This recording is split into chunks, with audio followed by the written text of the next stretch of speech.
Tim Burton's Alice in Wonderland is a gothic green screen kooky take on Lewis Carroll's classic book. So I continue my Disney live action remake retrospective watch with Burton's version of the classic Disney animated movie, Alice in Wonderland, although it's actually not like a full remake of the animated version, it's sort of a remake sequel type thing. Now I thought I had seen this movie before, but actually I'd only seen like the first 20 minutes.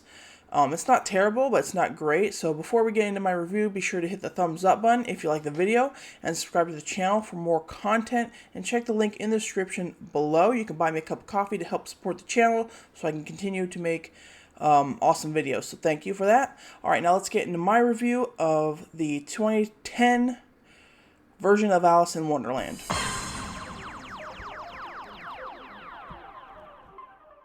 So the movie opens like an episode of Bridgerton. Alice is at some type of social engagement where she's like being courted by some guy whose dad is like a shipping merchant, industry tycoon. And because this movie takes place in like the 1800s, and so she's like, being promised to marry this dude.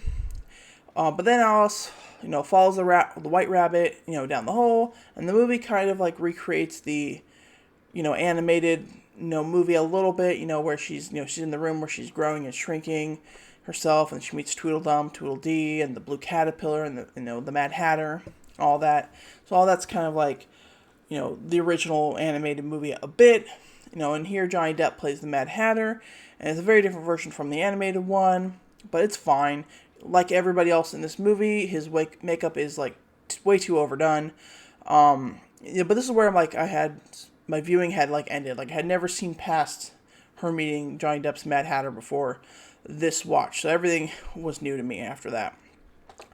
Meeting the Mad Hatter. And up until that point, like the movie's actually pretty fine. Like it's pretty good. I like recreating the classic scene, seeing, the caterpillar voiced by Alan Rickman was nice. The shrinking and up and down and everything was a lot of fun. But then the second act starts, and that's where the original story starts. And it's a continuation, right, of Alice's adventures in Wonderland. So in this movie, Alice has already been to Wonderland as a kid, but she thinks that it's like all a dream, and that she's currently like in a dream, and she's just dreaming this whole thing up. Until the end of the movie, where she realizes that it's all real.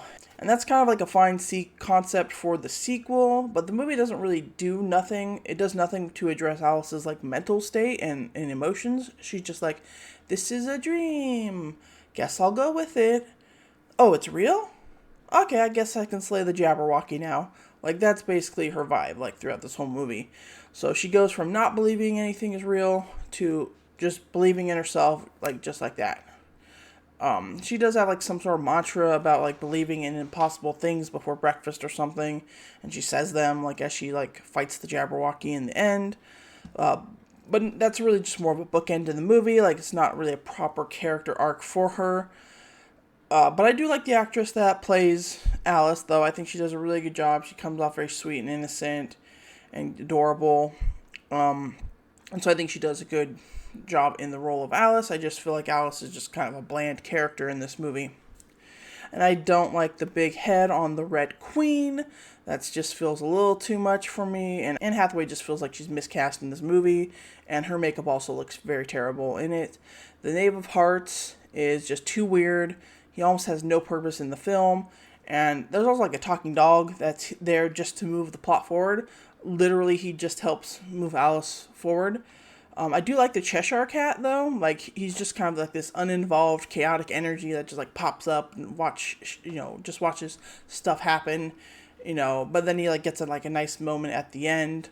So, he's kind of just a fun character that just pops in and out. And as I mentioned in my intro, you could call this green screen the movie, basically. It looks like the TV show spinoff of Once Upon a Time in Wonderland. Like, that, just all CGI backgrounds. Almost everything is CGI other than the actors. Like, it's just very distracting and uncanny. And it just looks like a CGI nightmare sometimes.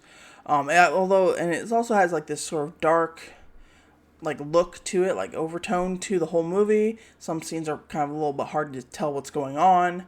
So I just feel like the look of it with all the CGI-ness was maybe just not great. I think I heard, a lot of the actors like Johnny Depp had a hard time, working in the CGI green screen environment, similar to the Star Wars prequel movies. You just can get more authentic performance and feel to the setting when you're, on a proper set than just in a green screen, background. So I just feel like they overuse the green screen too much and CGI in general. Again, I don't like the big head on the Queen. But I do like Helena Bonham Carter as the Red Queen. She's more of a goof in this movie than like a crazy maniac person that just, gets red in the face and just shouts off with her head. She does shout off with her head, but it's all done in very much of a comical way, right? But this movie does have some good parts to it. Kind of reminds me of like that Nutcracker in the Four Realms movie. That also had like a lot of green screen CGI. I think that movie's a little bit better than this though.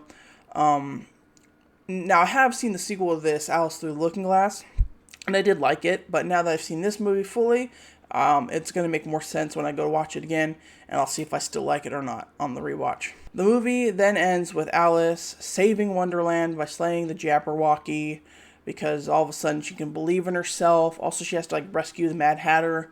He gets captured after she meets him in the beginning, and then she has to go rescue him. And literally the dog takes her all these places, and she meets the Red Queen. And again, it's all just kind of a goof. And then she runs into the White Queen that tells her, you're this prophecy, Alice, that's going to help save Wonderland, right? Because you have to slay the Jabberwocky. And also, why is the Jabberwocky just basically a dragon? Couldn't have done something a little bit cooler for it.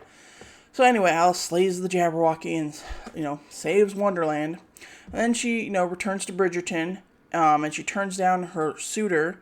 And I just love that she's like, I'm sorry, I can't marry you.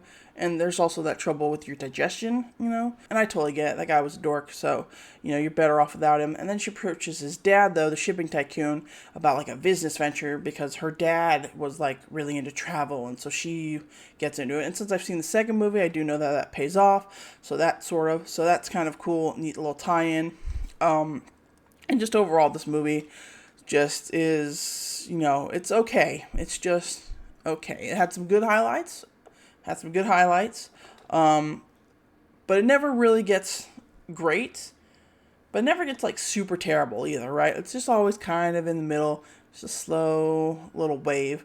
It's never the worst thing you've ever seen. It's never the greatest thing you've ever seen. I think Tim Burton's style is definitely influenced here, and that's fine if it was maybe more practical, like Beetlejuice or Nightmare Before Christmas type style, other than this CGI fest. So now let's talk about the Alice in Wonderland Rotten Tomatoes score and box office. So Alice in Wonderland had a 51% from the critics, which is not great. I'm surprised the audience score was only 55, so not any really much higher than the critics. Because I thought the audience really liked this film. I know a lot of people that actually like this movie, so it's kind of interesting that they're closer in range. But I totally can see why it's kind of just a mid score. It's a Rotten Tomato, but it's on the higher end. It's not like a 30 or anything. This movie's got just kind of a look issue, and the original writing stuff is not great. The box office, though, it did manage to make $334 million at the domestic box office, and then $691 million at the international box office. So almost 700 international. And then for worldwide, it made over $1 billion worldwide. So that's why this movie definitely got a sequel for sure, because it did make a lot of money. But I do think, despite the lower scores, definitely kind of, I'm gonna assume the second one made less money. Probably because this movie wasn't as good, but people didn't know that until they went and saw it, so that's why it made a lot of money. And it actually does have a lot of good moments, I think. So this is kind of interesting. It's where the box office results were better than the critic rating results, so that's kind of interesting there. Overall, it's just an okay movie. It's probably not one I'm going to check out again, past the 20-minute mark. Once you get past that, she meets the Mad Hatter, you can just stop watching the movie. But yeah, it's probably not one I'm going to return to. But it did do well enough to get a sequel. So next time we'll be doing Alice Through the Looking Glass, which I did see. And I remember liking it, but I guess I just didn't really get a lot of who the characters were. So we'll see if it makes it any better. So yeah, that's it. So that's my review for Tim Burton's Alice in Wonderland. It's not great. It's just okay. It's got some good recreations from the animated movie, but it lacks in the original story element, and the CGI green screen is overused. But what do you all think? I know some people do love it. Some people, maybe hated it. I know there's like a lot of controversy of the Johnny Depp stuff and him doing this like wacky character again. I thought he was fine. He's really not like, he was just fine. But so leave your thoughts in the comments below. Be sure to hit the thumbs up button again if you like the video. And thank you all for watching. And until next time, sometimes I believe in as many as 6 impossible things before breakfast. Bye.